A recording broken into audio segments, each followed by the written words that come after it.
اور بار بار یہ شعر پڑھنے لگے۔ عربی اشعار کا ترجمہ ہے، اے میری والدہ اسما، اگر میں قتل کر دیا گیا تو آپ مجھ پر آہو بکا نہ کرنا، میرا خاندان اور دین باقی رہے گا اور میرا دایاں ہاتھ تیز تلوار کے ساتھ نرم پڑ گیا۔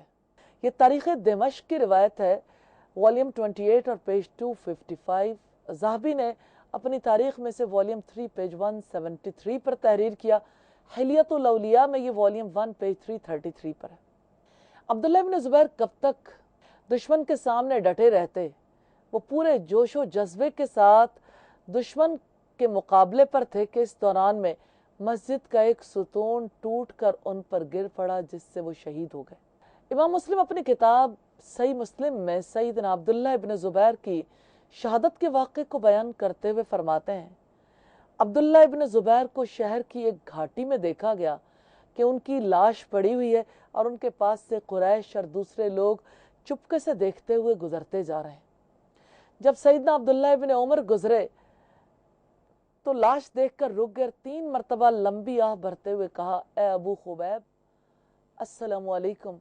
پھر غمزدہ ہو کر 3 بار یہ کہا، اے ابو خبیب میں نے تجھے اس مارکہ آرائی سے روکا تھا، اللہ کی قسم میری معلومات کے مطابق تو روزے دار، عبادت گزار اور صلہ رحمی کرنے والا تھا، اللہ کی قسم تو امت کا بہترین فرد تھا۔ یہ کہتے ہوئے سیدنا عبداللہ ابن عمر وہاں سے چل پڑے اور حجاج بن یوسف کو سیدنا عبداللہ کے وہاں رکنے اور ان کی باتوں کا پتہ چل گیا۔ اس نے سیدنا عبداللہ ابن زبیر کی لاش کو تختہ دار سے اتارنے کا حکم دیا اور اسے یہودیوں کے قبرستان میں پھینک دیا۔ جب لاش ابھی تختہ دار پر لٹک رہی تھی تو سیدہ اسما وہاں سے گزریں۔ اس موقع پر سیدہ اسما نے کہا تھا کہ یہ شاہ سوار ابھی تک سواری پر سوار ہے، اور اسی طرح حجاج بن یوسف نے جب ان کی لاش کو وہاں سے اتروا دیا تو سیدہ اسما کو بلوایا کہ وہ ان کے پاس آئیں۔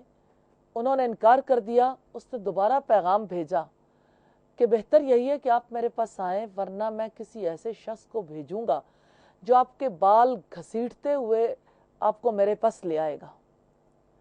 سیدہ اسما نے پورے جوش و جذبے سے کہا، جاؤ اسے کہہ دو کہ میں تیرے پاس نہیں آؤں گی، تو ایسے شخص کو بھیج جو مجھے سر کے بالوں سے گھسیٹ کر لے آئے۔ پھر حجاج نے جوتے پہنے، اکڑتا ہوا اتراتا ہوا چلا، سیدہ اسما کے پاس پہنچ کر کہنے لگا، دیکھ لیا بیٹے کا انجام، میں نے اللہ کے دشمن کے ساتھ وہ سلوک کیا ہے کہ اسے بعد والے یاد رکھیں گے۔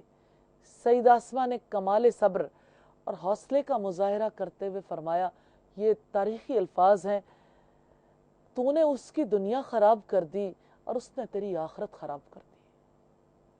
پھر فرمانے لگی، میں نے سنا ہے تم میرے بیٹے کو ذات النطاقین کا فرزند کہہ کر پکارتے ہو۔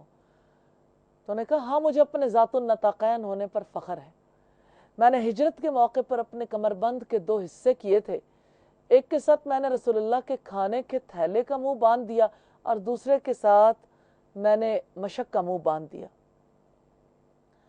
ہمیں رسول اللہ نے قبیلہ ثقیف کے بارے میں ارشاد فرمایا تھا، جس سے حجاج کا تعلق تھا کہ اس میں ایک کذاب اور ایک تباہی مچانے والا ہوگا۔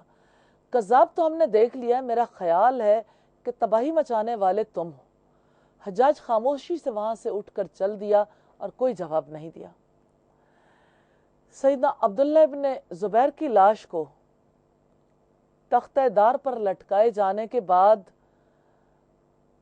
عبداللہ ابن عمر وہاں داخل ہوئے تھے اور سیدہ اسما کے پاس جا کے انہوں نے کہا تھا، جب انہیں پتا چلا کہ ام عبداللہ یہاں تشریف فرما ہے، انہیں دلاسا دیتے ہوئے کہنے لگے، ان جسموں کی کوئی بات نہیں، اصل معاملہ تو روحوں کا ہے، وہ اللہ کے پاس محفوظ ہو جاتی ہیں، آپ صبر سے کام لیں، ہر دم اللہ سے ڈرتی رہیں۔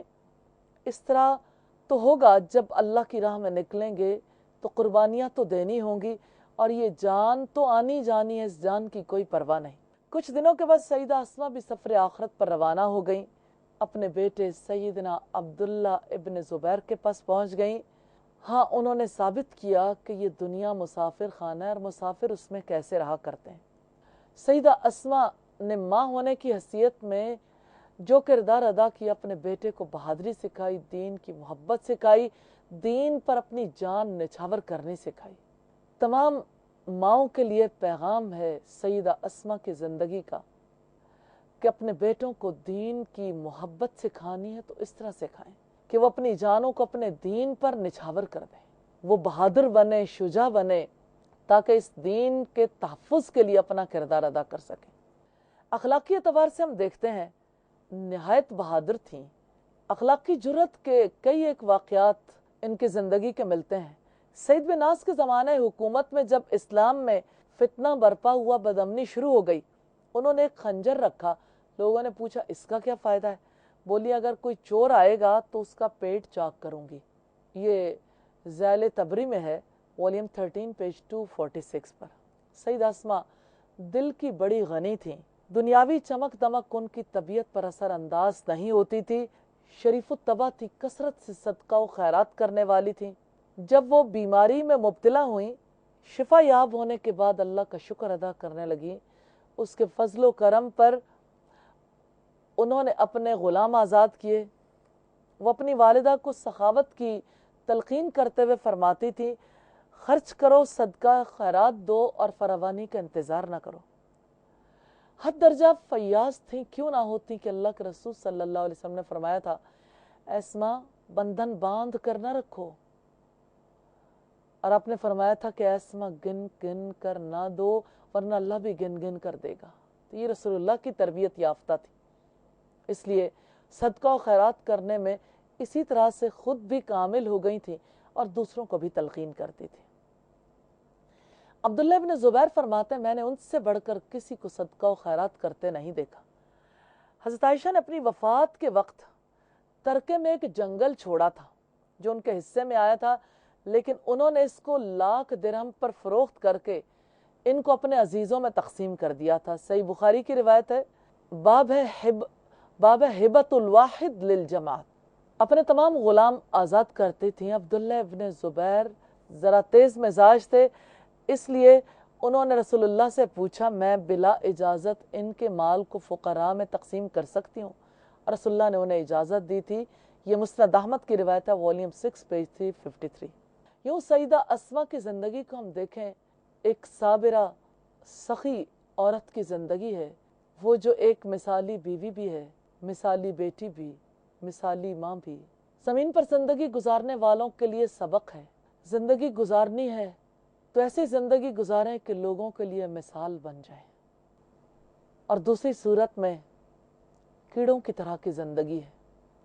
حقیقت یہ ہے کہ ان ہستیوں کی زندگی میں ہمارے لیے انسانیت کے بلند ترین مقام کا پیغام ہے، اللہ رب العزت کا تعلق، اس کو ترجیح دینا، اس کے دین کو ترجیح دینا، صدقہ و خیرات کرنا، بہادری اور شجاعت کے لیے خود بھی اپنا کردار ادا کرنا اور اپنے بچوں کی بھی اسی طرح سے تربیت کرنا، اور صبر کی مثال بن کر زندہ رہنا۔